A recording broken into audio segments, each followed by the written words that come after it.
Thank you, Mr. Chair.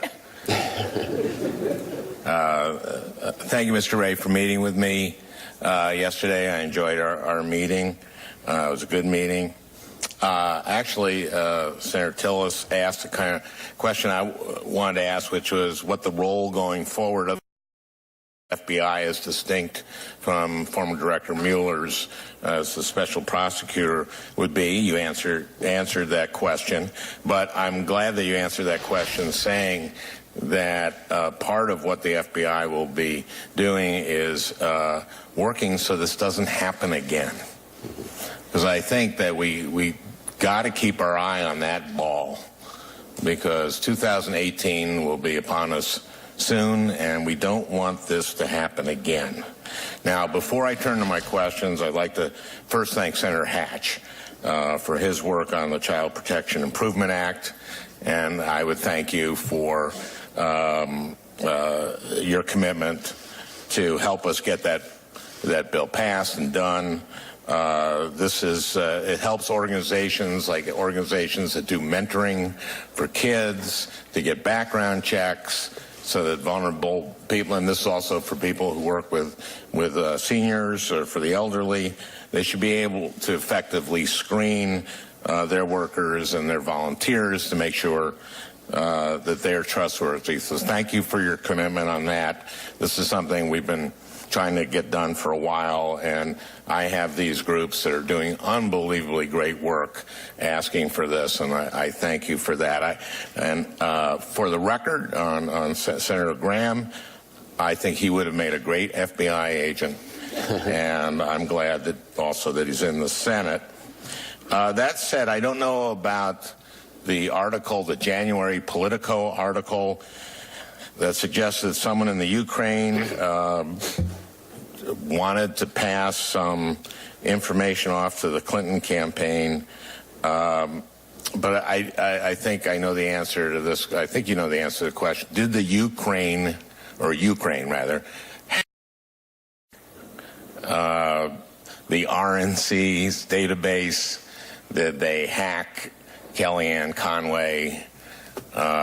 Did the Clintons want to build a hotel in Kiev? I think there's a big difference here, and we know what Russia did, and that's a big deal.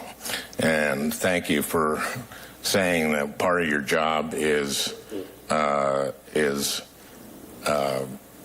making sure it doesn't happen again. We here, of course, have oversight over the FBI. Will you come before us periodically so that we can do our oversight? Yes, Senator. I expect I'll be seeing a fair amount of the committee if confirmed. And likewise, do you think that Attorney General Sessions should come before us periodically so we can exercise our oversight? Well, Senator, I don't speak for the Attorney General and his appearances, but I'm sure he values this committee, having been a member of it, and would need to appear before it periodically. Yeah, I agree. Let me ask you about when Director Comey was fired. One of the justifications was that Director Comey had lost the confidence of rank-and-file FBI agents. You've known Jim Comey for a long time, and you've worked alongside him, and you know a good number of people at the FBI back from your time at the Justice Department. Is that your experience talking to them? Well, Senator, obviously I haven't done a scientific sampling of the 36,000 men and women of the FBI, but why not? Sorry, go ahead. I appreciate your patience with me on that one, but all the people that I've spoken with at the FBI, from senior people down to rank and file people, strike me as the same FBI I've always known and loved, which is people who are mission focused, who believe in what they're doing, who are going to follow the facts and the law wherever it takes them. They've got their head down, their spirit up, and they're charging ahead. Now, if there's somebody somewhere who feels differently, that could be, but I haven't met those people recently. And you don't think Director Comey is a nut job, right? That's never been my experience with it. Yeah, okay. I'm glad to hear that.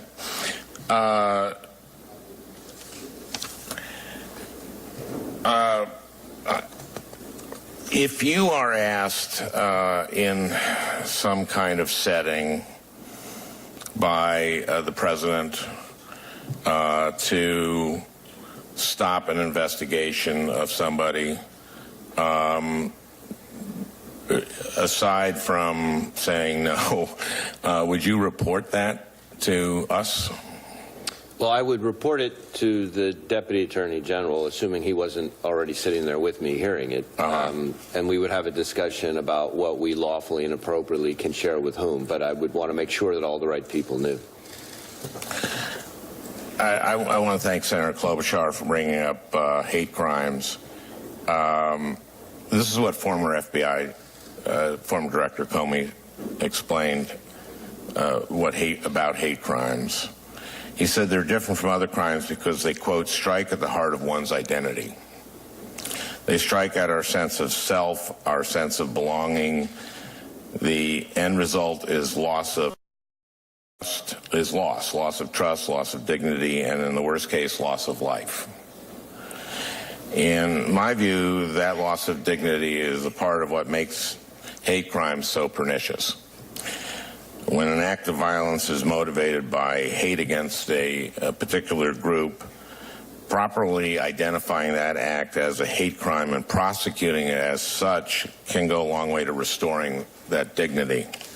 But hate crimes are often underreported, both by victims and by state and local law enforcement. In part, that's because the federal hate crime law does not require state and local police departments to report incidents to the FBI, so there's often little incentive to do that.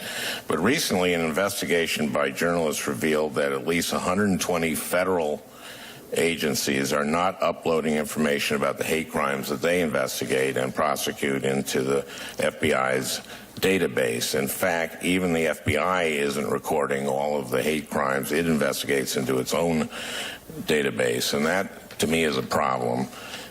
We need accurate data about the scope of the challenge in order to appropriately direct prevention and enforcement resources, but we can't do that if we don't know how many incidents there are or where they have taken place.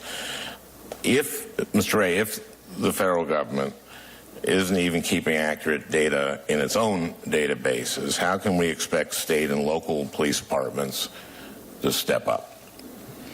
Well, Senator, I share your concern about the need for accurate data. I'm not familiar with exactly how the reporting system works, or as you're describing, maybe doesn't work right now, but it's something I would look forward to learning more about and drilling down on and trying to figure out how it can be done better. Would you commit to me to address this problem and work to improve reporting by state and local entities of the number of hate crimes that they are dealing with? Well, I would commit to taking a hard look at the issue early in my tenure and looking for ways that we could work together on the issue. Okay, well, thank you very much. Mr. Ray, I have been very impressed with our meeting. I've been impressed with your testimony here today. You've come here at a hard time. This is under very extraordinary circumstances, and I thank you for your willingness to take on this job. And I'm looking around. I'm feeling that you've had a good hearing today, and best of luck to you.